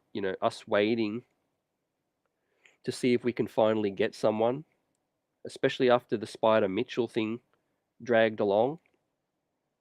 Now, if a guy like RJ Barrett or Quentin Grimes or someone the Knicks drafted becomes a star for us, just like Patrick Ewing did, that got to be the most satisfying thing possible, because we didn't have to wait for someone to trade something to us. We didn't have to haggle or give up all of our assets, all of those things. Now, unfortunately, we're not playing the draft game at the moment. We know how that's played out. We got our first star in with Jalen Brunson, first superstar, and I think we still have a chance with some of these picks coming up, but I don't see us being patient enough to draft our next star. RJ Barrett could be the last, or Quentin Grimes could be the last hope. Emmanuel Quickly, if you buy into the Knicks have plans to keep Emmanuel Quickly and maybe let him become a future star with the New York Knicks. I mean, we've done okay with these late picks. We've definitely made the best of what we could with picking in the late 20s. But we've also got to give these players a chance. Like I said, if you give DiVincenzo more of Quentin Grimes' minutes, does that limit, maybe what Quentin Grimes can become? Already people like RJ supporters as well have thought about, is RJ Barrett's minutes going to be reduced a little closing the games with these other guys as well? That's interesting. We know Randall and Brunson's usage has, taken away a little from RJ as well. But yeah, the third overall draft pick, the way Zion and Ja Morant's going, like I think if RJ Barrett became the next star for the New York Knicks, right, I don't think anyone would be mad at that. That's for sure.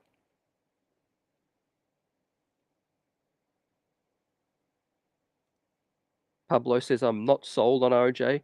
What we see is what we get. That's definitely what a lot of fans feel.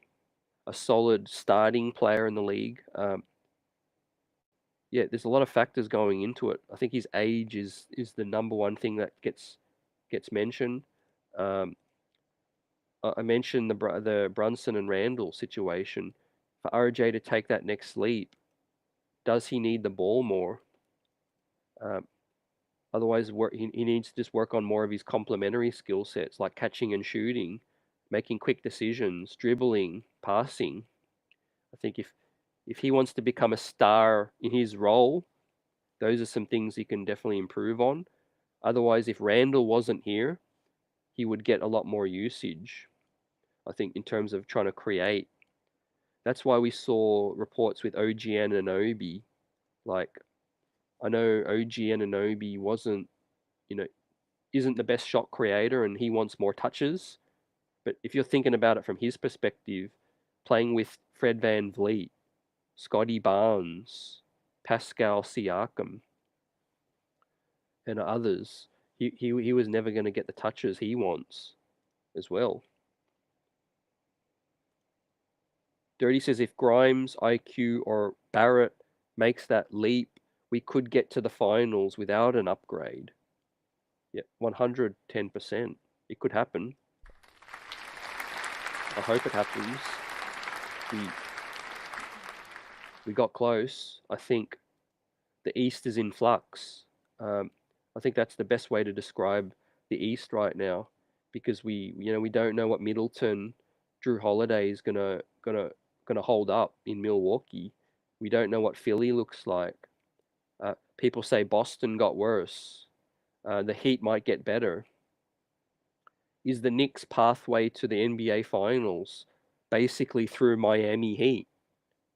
How ironic. The team that defeated us, the team that if we had beat, we may have made the finals this year. That's going to be interesting. They lose some depth if they get Dame. They lose Strauss. They lose Vincent. They lose Hero probably as well.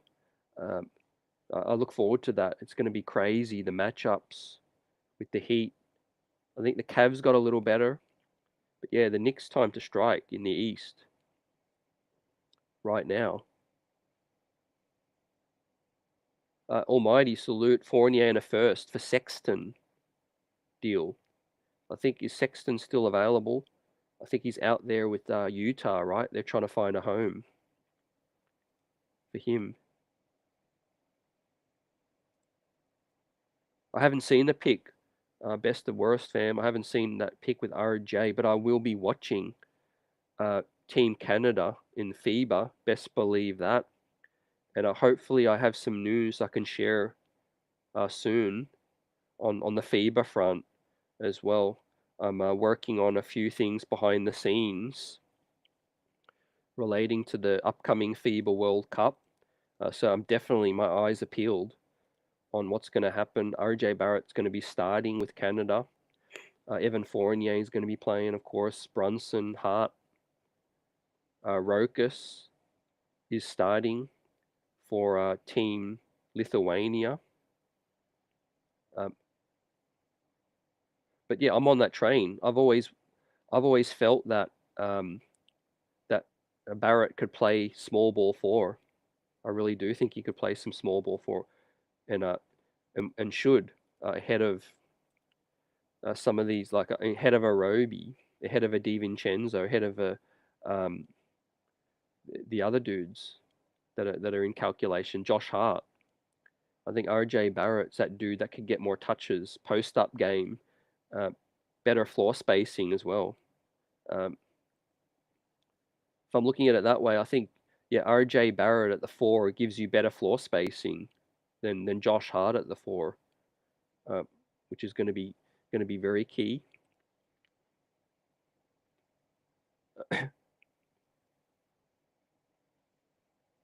Salute Ronald. I'm not sure what you mean with that one. Um, he destroyed Evans' value. Now they can't get anything for him. Yep. Okay. Yeah, I understand you. Yeah, for sure. I think that's been an issue the Knicks have faced. They've given up assets and they've not been able to recoup the full asset. I think when the Fournier signing was made, a lot of people said, "Oh, 4 years. That's what are they doing?" And then we found out the fourth year was a team option. And I think how timely it is now that it's coming up to the end of the third year, and the Knicks can lose that salary now, or the Knicks can wait for that salary to come off and clear that money. But we don't need to give up anything to trade Fournier. I would even sit him, continue to sit him away from the team if he agrees. If they're not planning to play him, if they're planning to play him a little, maybe boost that trade value, then that would be great. Salute Andrew Bow. What's good? Old Head says if Knicks play any 6'4" guards at the power forward, that will be front office malpractice. Yeah, I don't know if Tibbs will stick with that very long, fam, if the rebounding is not good. The rebounding is suffering. I tell you though, you can kind of get away with it more with guys on the bench because the benches around the league usually play smaller. They usually get up and down more. But yeah, 6'4" is way too small. That's why I think they're going to keep Isaiah Roby just as a cheap. If you think about it, they've already, I don't know if they've guaranteed his salary already, but they signed him last season towards the end with a guarantee for this season. So they're kind of thinking like, yeah, he's a dude we can work with. So I think, yeah, I think Roby's going to get one of the 14 spots. Um, I could see that happening. I could just see him snatching Daquan Jeffrey's spot, and I could see Fournier getting dealt, and a veteran like a Gorgie Jang, um, Jermichael Green, somebody signing, Taj, one of these guys. Which answers the Almighty's question, man. We're definitely not done. Making, I think I wouldn't be surprised if we make 2 to 3 more moves. Um, yeah, 2 to 3 more moves. It's a long off season. We've still got the Fiba situation. Executives were meeting around the league in summer league as well, so that's going to be critical for the Knicks to strike a deal with someone.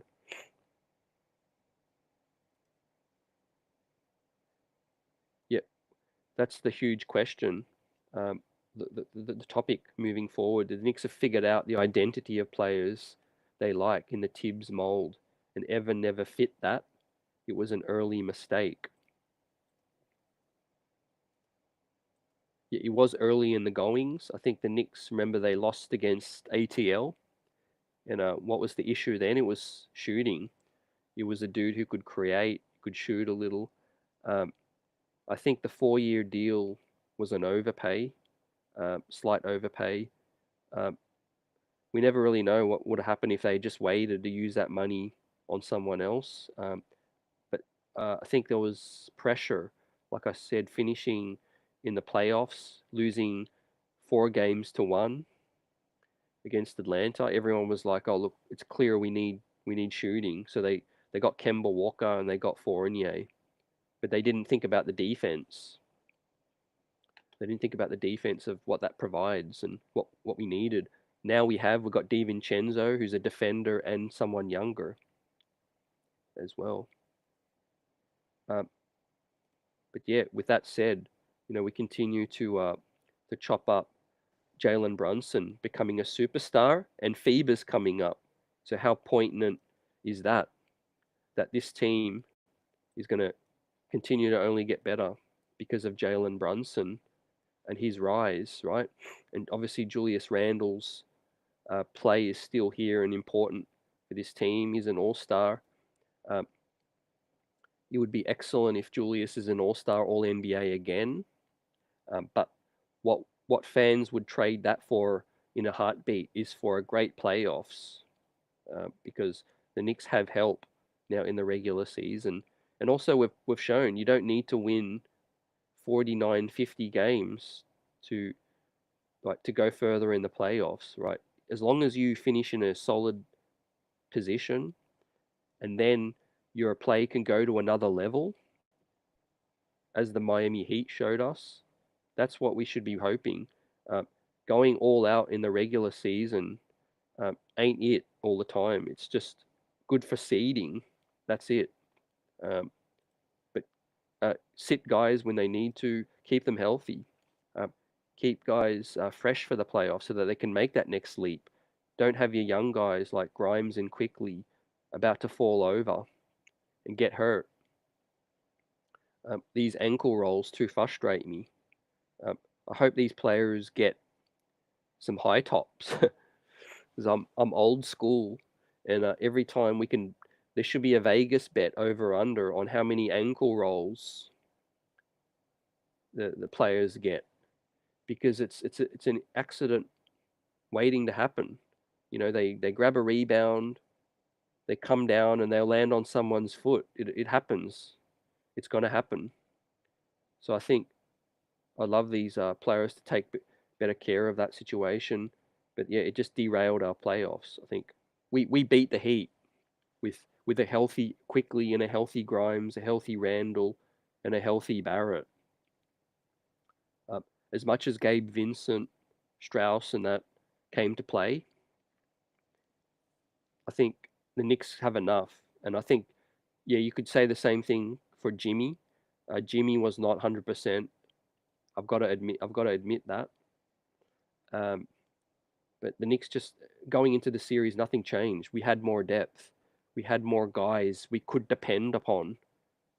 We just weren't able to depend on them because they were hurt. And also, yeah, Tom Thibodeau made critical mistakes at the end of the day, but we pushed them all the way. So late in game 6, um, game 6 was crazy. Jalen Brunson to me became a superstar. That's where he basically reached that point because yeah, 41-point performances in an elimination playoff performance should not be glossed over. Right, we've barely seen that from Knicks going back 25 years now. Uh, there weren't many games in the playoffs. Patrick Ewing put up 40 something points. I know he's a center and all. It's different. Carmelo Anthony, Amari, Allen Houston, Spreewell. You could go through all the names. I think he earned that situation. Yeah, right. Rowan says Knicks beat the Heat if Spo was our coach, or Knicks beat the Heat if Spo wasn't Heat's coach, somebody else. Too, he coached a hell of a series. Did Spo too? Yep.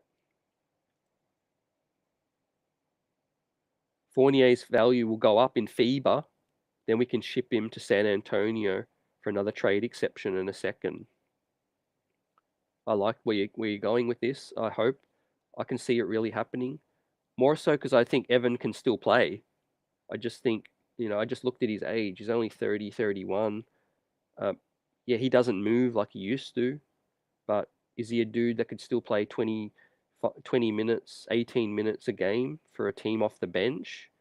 100%. Rhythm is everything for a player, I think. We've seen it with Obi. When he played more, he started to produce more. I think with Evan, his minutes were kind of up, they were down. There was a point where he didn't get as many shots. I think Evan averaged 7 3-point attempts his whole career. And then there was a stretch where he was only getting 2 or 3 3-point shots per game because the usage was so high from Randall and co. So Evan didn't help his cause from his bad defense, but his offense hasn't, from what I've seen, his offense hasn't just fallen off as well. He's a dude who can still shoot, can still put the ball on the floor a little, play make some, find the open man. I think 15 minutes a night, 18 minutes a night in the league. I mean, you could just do basically what Buddy Hield is doing right now. Malik Monk for some team, in terms of a role, maybe not production, but that kind of role on a team, a playoff team. Hell, Miami Heat would have found a way to use Evan Fournier. I feel they dusted off Duncan Robinson, and they found a way to make him playable. I think even if it was going zone or doing something, I think Eric Spoelstra in let's say he was in Tom Thibodeau's situation, I think that's the difference between the two coaching. I think he would have found a way, or if Evan Fournier was on Miami, he would have found a way to play him some, maybe not every night, maybe not 25 minutes, but just not be DNPing, on the regular. Salute Glenn. Evan isn't terrible. He's average, but his defense is trash. Keep up the good work, brother. You put in overtime in for the Knicks fans. Hey, this is fun all the way. Appreciate you, fam. Yep. It's going to be a big off season coming up. I just want the Knicks to win this championship in our lifetime and as soon as possible because I feel for the fans and it's been a long time coming, but we're headed in the right direction. Brunson's on the verge of superstardom, and what the moves we make next are going to be huge. It's going to be a key. The offense for Duncan Robinson's better in terms of the shooting, I feel. Defensively, they're both the same, I feel. But I think the Knicks could have used Fournier a little with the injuries they had. I don't feel he should have played above a Grimes or above a Quickly. But Quickly was down. Quickly was injured. So yeah, I think that's the rationale behind that. But let's see how things play out in FIBA, and we get ready to wrap this thing up and talk about it on the next show. Appreciate everyone coming through. It's been a great show talking about the latest, and yeah, as the next bit of news drops, we will come on and chop it up like always. The streets are buzzing, smashing that like button. Big season ahead for these New York Knicks. Not engaging so much in this Joel Embiid talk because, again, I'm over going through, is this team going to trade with us and etc. We just wait to see what happens. We can go into a season now with a squad knowing we've got a chance to make good noise, and it's all about striking when the iron is hot, and that's it. Not waiting on a Philadelphia, a Milwaukee, etc. Develop our own, and continue to get better every year. That's the aim. That's the goal. Just get better every year, and then things will open up. Things open up eventually. Have a great evening. Appreciate you all. Catch you on the next one. Peace.